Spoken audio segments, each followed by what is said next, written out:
Hello and welcome to episode 5 of the Cat Crafty Knits Podcast. Today is Monday the 5th of August 2024. I come to you from my bedroom floor again. I quite like filming up here, I'm not really sure why, but it's kind of working for me for now. And today I've also mixed it up a little bit. I'm using the good old camera that I've used the last few times because that seems to be working, but I have an external microphone. This contraption-y thing that I am using is my husband's, and he had it when we were in uni. He did a degree in, oh gosh, what was it called? Some sort of music engineering, audio engineering. It was all to do with software, music and audio.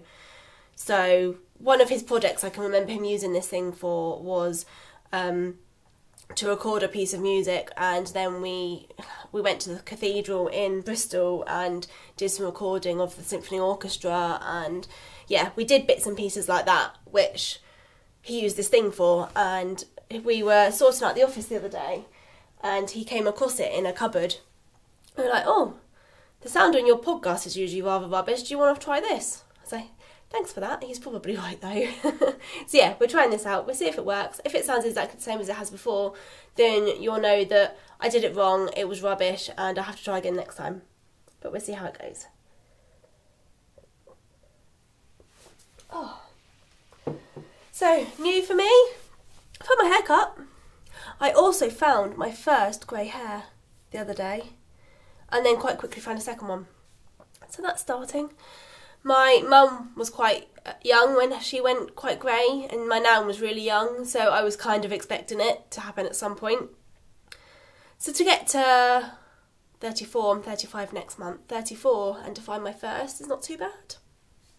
But yeah, it's downhill slope from there, isn't it? That means that I'm going to be grey by the time I'm 40. Or I won't be, I'll probably start dyeing it, because that's what most people do before they're ready to accept that they're going to go grey, isn't it? But shall we get on with this? Today I haven't got loads to talk about, mainly because I've been factoring all of my efforts, knitting-wise anyway, physically knitting, into my shawl. So I've got an update for the shawl for you. Then I've got a bit of a I made a mistake project to show.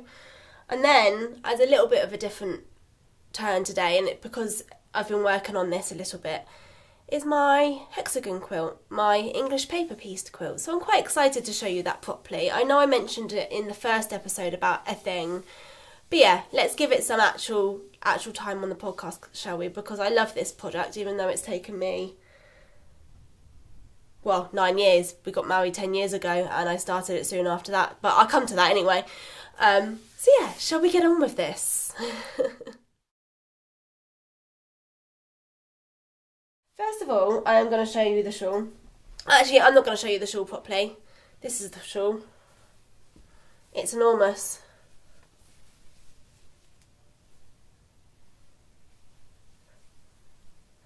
But I have like a 10-minute already edited segment to put in for this, because I wanted to film a podcast last week, but was a little bit under the weather, as I'll tell you in the video, and didn't really feel up to filming a full podcast on the day that I could. So instead I just did this quick little clip about this, so then I could carry on basically, because I needed to talk about it then before I could carry on the next bit. I've also, as you can see bouncing around, tried these twisty cable needles recently. I quite like them, they kind of work for me. I posted on Instagram about them, and many people were saying, or some people were saying, that they found them too heavy and fiddly and annoying. But I quite like them. Maybe I'll do a little B-roll clip of me using it. So yeah, basically in this shawl, there is cabling, obviously, but the standard 3-2 cables or 2-3 cables, I just cable without a cable needle, because that's the way I prefer to cable most of the time these days. But there is a little kind of funky cable here. Hopefully that's showing. Get it on the other side, see if that shows better. A little funky cable here that one just there, where it's a cross cable. I don't know if there's a proper word for them. It's like a 1-1-1 cable, but with it you're also decreasing at the same time. It's a little bit, it sounds really tricky, but it's actually not. I'm going to do a tutorial video on how to work them for when the pattern's released. But with that, I was finding that I haven't found an easy way to do that without a cable needle. So I was using a little U-shaped cable needle, and I didn't have another one of those, and my other cable needles were annoying me, so I was then using a 9-inch circular needle just to hold the stitches while I worked that cable. But I saw these and I thought I'd give them a go. And actually, for the purpose that I'm using them for, I find them really handy. So yeah, this video that I did for my shawl, I'll insert now because there's not really an awful lot to say about it other than what I've already said in the video. The video isn't wonderful. Like, a lot of the clips, I didn't feel very well that day, and I didn't check my video after doing it. And I was a bit enthusiastic, let's just say, with moving the camera about, so it's a little bit shaky. It was a super hot, bright day as well, so a lot of the video is kind of blown out a bit.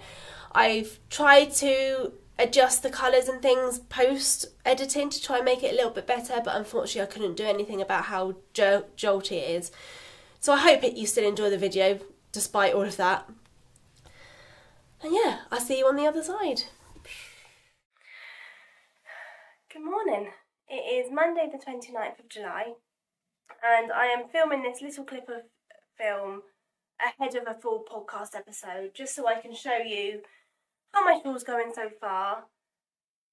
I wanted to film a full episode today, but I'm feeling quite ropey, like I haven't bothered putting any makeup on. And yeah, my husband was poorly last week and my daughter was poorly as well. And kind of from the weekend and in today, I've kind of felt just like my throat's sore, I've got a headache, but it's not really coming into anything. I'd rather just kind of go, I feel really poorly, and then get it over and done with and then feel better again, rather than have days of just feeling kind of nondescript rubbish, but it not really being anything. Yeah, that's why I think I'm failing on filming a full podcast episode today, but I do need to film this because I want to progress with my shawl. But to be able to do that, I need to fog the first one because I need the yarn from it now, because I am happy with the second one. Yeah, anyway, I'm waffling. Shall I show you what I'm talking about? So, as you may remember, this is the first shawl, and as a recap, the main things that I wasn't happy with is the shaping I felt was getting far too fat and wide before it really had the length that it needed.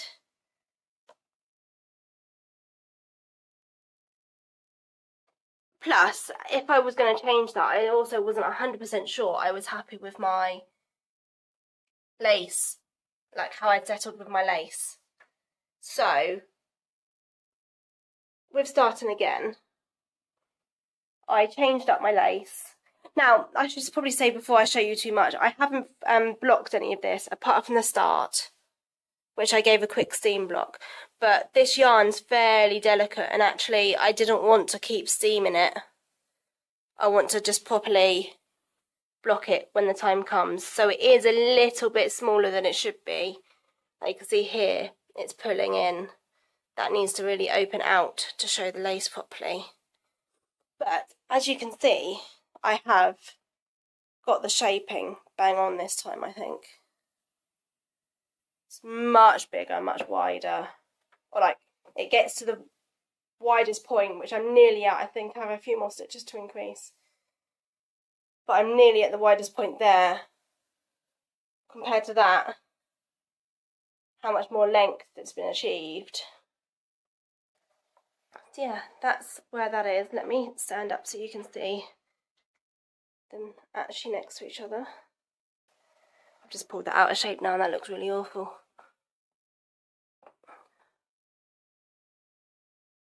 And excuse the cutting off carpet over there. I'm in the bedroom filming this because it's the only place where I've got enough carpet or enough space on the floor without it being dark to be able to show you. But for some reason in this room it's quite big and instead of buying bigger carpet, they just cut it to add a little bit extra on into the end of the room. But yeah, anyway, that wasn't us, that was the people who lived here before us, and we just haven't done anything about changing it yet. Anyway, side story, you don't need to know that really. That is the difference between the two shawls. And that one is now going to be fogged, so that is going to be my next job. Yeah, a little bit more detail about this one. You can see how the garter stitch section is just more slowly increasing than it did on that one. Plus on that one, I don't think I got the shaping right at the start of the garter stitch section starting, because it's just, yeah, this one you can see the pink stripe or the pink band goes evenly and stays straight along the back, whereas that doesn't really happen with the grey one there.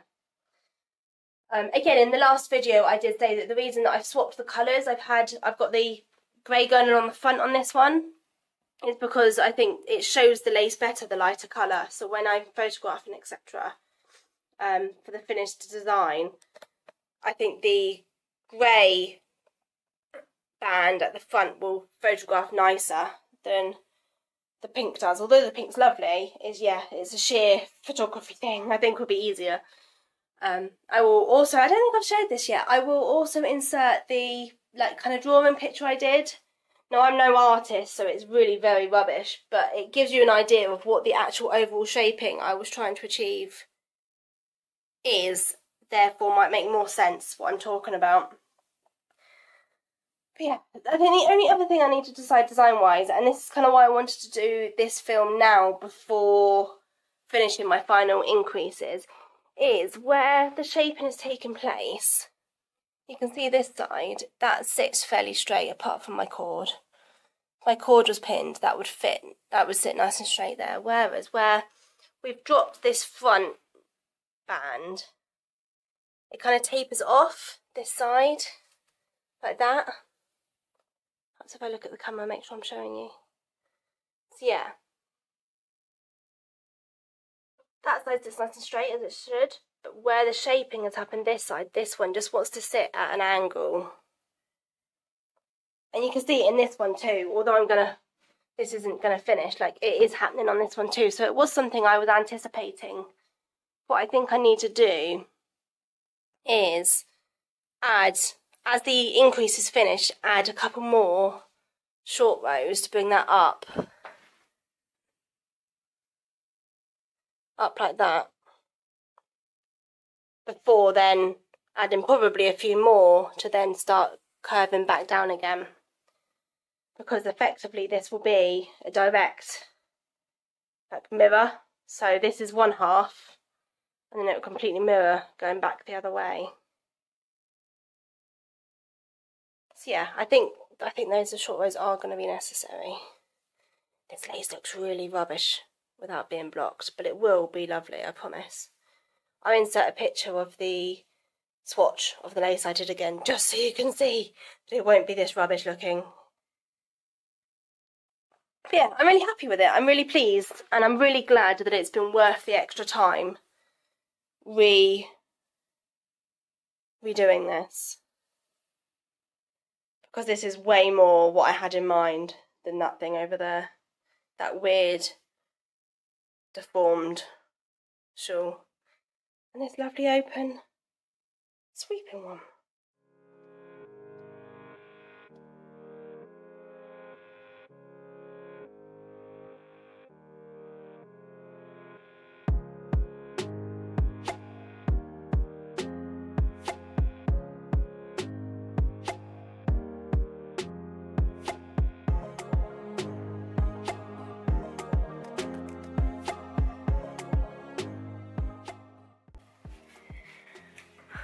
I just had a quick moment where I thought I was unravelling the wrong one, but luckily I'm not. What a disaster that would have been.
So yeah, I hope you enjoyed seeing that. I quite enjoyed getting a bit creative with all my editing-y things there, so I hope that wasn't just completely wasted on you and you skip past it. I won't blame you if you did, but indulge me, I quite enjoyed myself. So yeah, my next job, as I said at the end of the video, or probably several times in the video, was I need to work out the short row shaping to get that front lace edge to match up to the rest of the line of the fabric. And I've now done the rest of the increases, and that is my next job to do. I was looking at kind of the maths involved in getting that right last night, which is baffling me a little bit, because basically what I need to do is, in order to then mirror the shaping on the decrease back down, I need the rows that you work the charts to realign each side with each band. And I haven't quite worked out how I'm going to do that yet. I know how I want to work the short rows, I just don't know how I'm going to get them to match up again in terms of the row counts and the extra rows added for the short rows, etc. So yeah, that's my next task. I've put a safety line in, ready to do it, just in case I get it wrong, because what's the betting I do, and then I regret with 116... like 180 probably with the lace bands. I'm trying to think now, I can't even remember what the lace bands are stitch count wise. Might be even more, like 190, 200. Anyway, I'm flapping about. So yeah, hopefully next time I podcast I'll have figured that out, and I will be zooming back down the other side, because I'm kind of ready to get this project done. I have spent so much time on it already. And actually, I'm kind of at the point where I'm writing the pattern at the same time, and it's quite a chunky pattern already as well. Quite chunky. Like, yeah. Hopefully you like it. Hopefully buy it. So, moving on, let's talk about my bit of a disaster project. My disaster project is this one. Do you remember this? Basically, long story short, this is my Elton Pullover. Elton Pullover? This is my Elton Pullover that I was cracking on with last time I podcast, and I was saying how much I was enjoying using these yarns together and how quick the pattern was knitting up. Yeah, it was a really lovely pattern, and it's a really lovely combination of yarns. I just messed it up. Basically, I started this project on a girls' weekend away where alcohol was being quite readily consumed. Not an awful lot of attention was being made to what I was doing, or being given to what I was doing. And then when I got back from my girly weekend, I didn't really check that I was on track. I didn't even actually jot down where I was, what size I was making. And yeah, I think then from the odd, I didn't really pick it up much then after that, because I was then focusing on my other projects. So it was only maybe picking it up maybe, I don't know, once or twice. Probably only even once a week, might have even not been that, it might have even been less. But as a result, I obviously forgot what size I was knitting, carried on following the instructions for one size, and then split for the sleeves. Got to here, I did about, I don't know, about maybe 2 or 3 inches on the body when it's joined in the round. And then thought, what was I thinking? I can't actually remember. Something made me think I wanted to put the neckline on. And when I went to put the neckline on, I was like, oh, I can't actually remember what size I meant to be doing. Never mind, what I do is I will count the stitches for the body, and that will tell me what size I'm making. Well, my stitch count sat directly between size 2 and size 3. Like, literally, give or take a stitch or so, basically directly in the middle of the stitch count. So I was like, oh,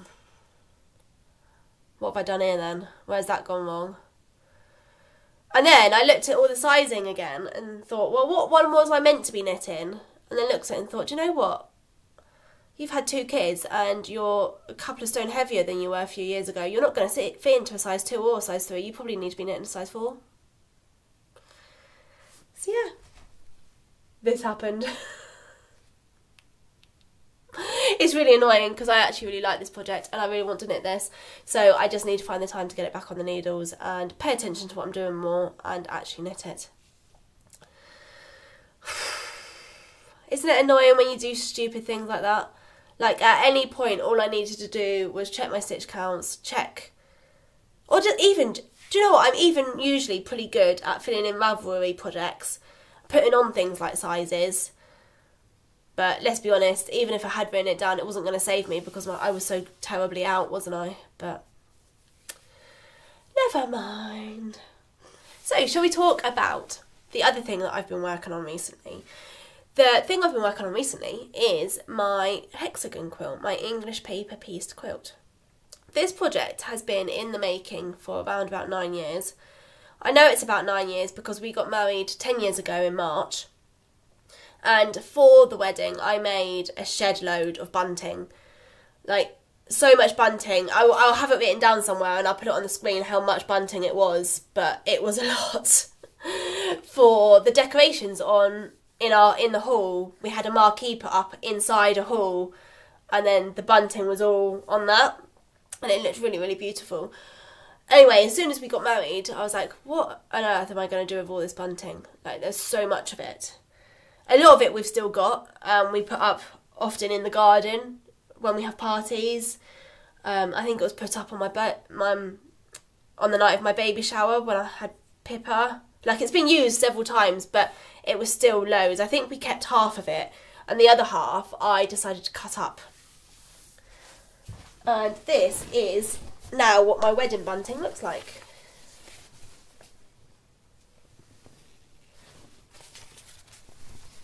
I cannot explain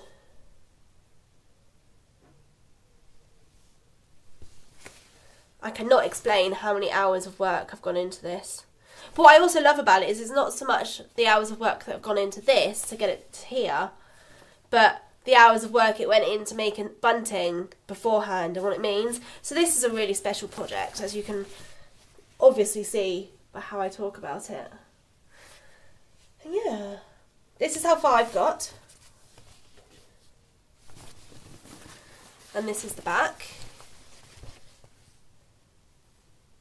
And in this is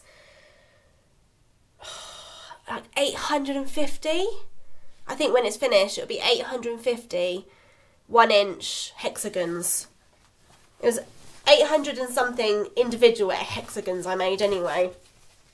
And from doing that, what I did, in our old house I had a sewing room. It was only small, but I had a sewing room, and I in there put the tables together and laid out all of the hexagons in the order that I wanted to then sew them together. And then from there, I think actually, if I remember, the reason that I had to tidy this up was because I then got pregnant with Pippa and wanted to sew. Her bedroom was going to be what my sewing room was. So one, I needed to clear out my sewing room and sort that out anyway. But I also wanted, before I did that, the space to sew some blinds and curtains for what would be her nursery. So I had to take all of these hundreds of hexagons off of my workspace, my table, and organise them somehow in a way that I'd know how to sew them together. So what we did was turned them all over and numbered. Is that going to get it, or is it going to just be my face? We numbered each row and then put letters on each of the starts of the rows. So then what I did is I packed them all up together in lines, and then would sit at the sofa in the evening and just sew with the individual lines together. Which, I tell you what, was an absolute task in itself. Sewing 800 1-inch hexagons together was a nightmare. But I got there, as you can see. And so now I don't know how many rows in I am. Shall I count them quickly? 1, 2, 3, 4, 5, 6, 7, 8, 9, 10, 11, 12, 13, 14, 15 rows in to sewing those together. And if you don't know, I think some people can do this sort of thing, this sort of quilting on the machine. And I'm not going to lie, I've had my sewing machine out quite a lot recently, and a couple of weeks ago I did go sew a couple together, or half a line, I think it was half a line. I went to sew half a line together to see if I could make this quicker and do it in my machine. And it would have made it quicker, but I didn't really like how it was looking. You could tell the difference between the bit that I'd machine sewn together and the bit that I've been doing by hand. So yeah, all of this so far has been hand sewn. I'm going to finish it by hand sewing it. I don't know if I'm going to back it and edge it by hand. I may well do that on my machine. I haven't got as far as thinking about that yet, but I've still got a long way to go and I've got a lot of stitches to hand sew. But do you know what? This is happy. I am happy and pleased just to have this as a long-term project. I actually really enjoy picking it out every now and then. What I usually do is work on it religiously, like the only thing I work on for a week or so at a time, and then I will put it away and not look at it again for 6 months, and then I will put it out again and do a little bit more. But actually I really like that because it's just a little bit of a break and something completely different to what I'm usually working on. And actually, talking of weddings and stuff, we went to see Scott's best man the other day. We haven't seen him for an awfully long time, but he was certainly a big part in Scott's life earlier on, and I also spent a lot of time with him as well. Anyway, we went to see him after having not seen him for an awfully long time just the other day, and he goes, oh, wait a minute, I just need to pop to the flat. He went up to his flat and came back down again and bought this. I really hope that focuses. If it doesn't, then I will try and add it in again. That is his little thing. I can't remember the name for them now. The flower that he had on his suit at our wedding 10 years ago. And he's kept it all this time. I mean, it wasn't that colour. It was like a bright pinky reddy colour. I think it was pink. So it's definitely lost all of its colour. How sweet is that? And he kept it and he gave it back to us. So, I mean, I don't know what I'm going to do with a dead flower, but it's the sentiment, isn't it? It's very, very sweet. I kind of almost want to put it in one of those upside down vasey things like that and pretend that we're from Beauty and the Beast and that it's still alive and all. It's, yeah, magical. Reality is it's a dead flower, but I quite like it and I'm going to try and keep hold of it. I had visions of bringing it back into the house and the kids seeing it and going, oh, look at that, it's so cool, and then going, pfft. But they didn't. I managed to save it. So yeah, I thought that was a little bit sweet. And I think that probably...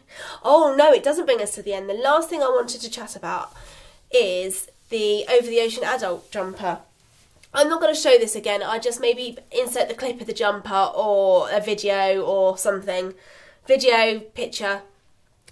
But basically I wanted to say that I've decided to extend the test knit for it slightly. It's only by a couple of weeks that I'm not going to deal with the pattern straight away. I've decided that we go on holiday in about 3 weeks. I've got the kids home most of the time between now and then. My husband has had 5 glorious weeks off work, but he's now gone back today and will be working and probably really busy for the next 3 weeks because, yeah, he's had 5 weeks off. So they're all going to be badgering him to get stuff done, aren't they? And then we go on holiday, so he's then off again. So yeah, I know it's going to be a busy few weeks my side. I've had other projects and bits and pieces going on as well, which is also why the Crafters File stuff hasn't gone very far either, if you're following that side of my journey. It is going ahead. I just haven't had time to sew an awful lot because I've got the kids home.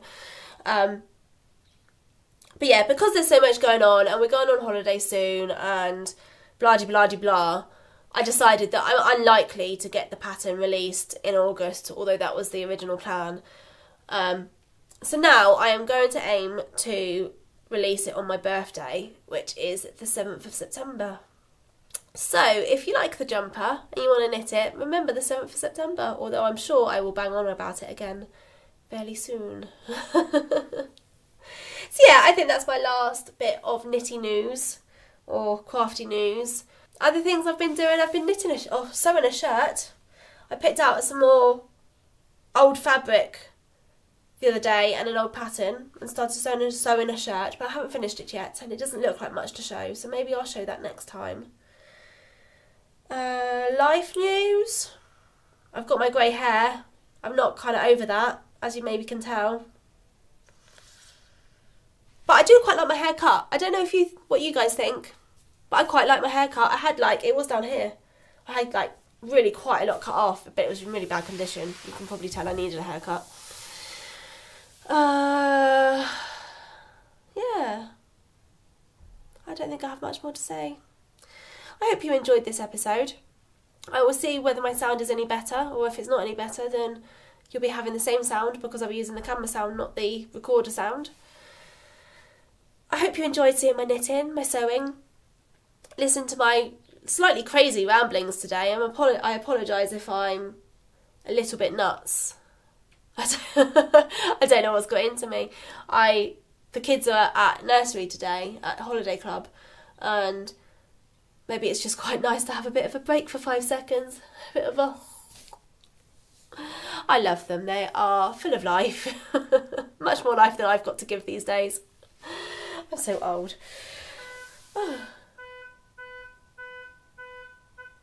Well, that's a bit rude. Thank you for watching. Thank you for being here. Like, share, subscribe. Give me a comment. Let me know what you think of what I'm working on. I love to hear from you. Go love my Instagram and show me some likes and interact. My Instagram engagement's absolutely shocking at the moment, but probably because I'm not giving it much time myself either. I've been playing stupid Township instead. Thank you very much. I will see you next time. Bye bye.